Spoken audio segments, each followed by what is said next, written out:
We're gonna be looking at hydrates, stable hydrates, when hydrates form, stuff like that. So let's take a look at a GSS number 7, question number 4. So the whole point of this problem, actually, I think the answer would be no reaction. This is what's known as a hydrate, and the equilibrium is favored to this species because hydrates don't form, as we learned. The high energy of the hydrate makes it not stable, and this form is favored. But it's still important to kind of know the mechanism and know what's going on. So let's take a look at it, and then we'll take a look at why this is not formed.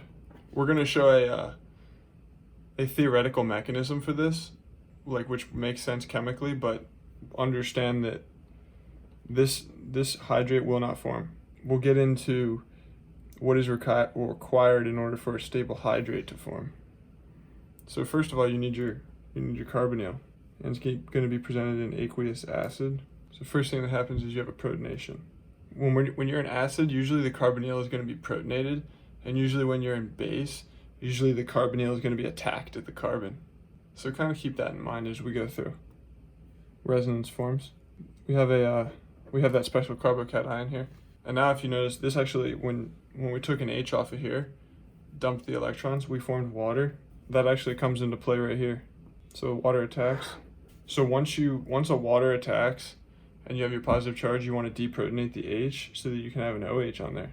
We still have water around, so we can just use water to take away one of the H's. That's basically all there is to the hydrate mechanism. However, this hydrate would not form because hydrates are not normally stable. So let's look at an example of some stable hydrates. Let's just look at this molecule. So you have your carbonyl here, and if the carbonyl has 2 or more halogens on the alpha carbon, which is actually this carbon, and this is the beta carbon, this is not a mistake. This is correct. If it has 2 or more halogens, then it will form the hydrate. So let's look at number 9. H3O plus, you know the hydrate would be like that. And because we had 2 bromines, it's a stable hydrate, it forms. That's it. And we walk through the mechanism on the other page. That mechanism applies to this too. The bromines don't really play a part in the mech. That was actually number 10. Let's look at number 9. Same thing applies. We have 2 or more more than 1 halogen. We've got 3, so the hydrate will form. So for number 11, we've only got the alpha beta. We've only got 1 halogen on the alpha carbon. So this is not going to work, and this is going to be no reaction.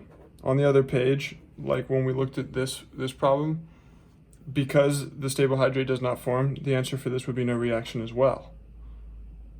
That's what I meant to say earlier. That's all for hydrates.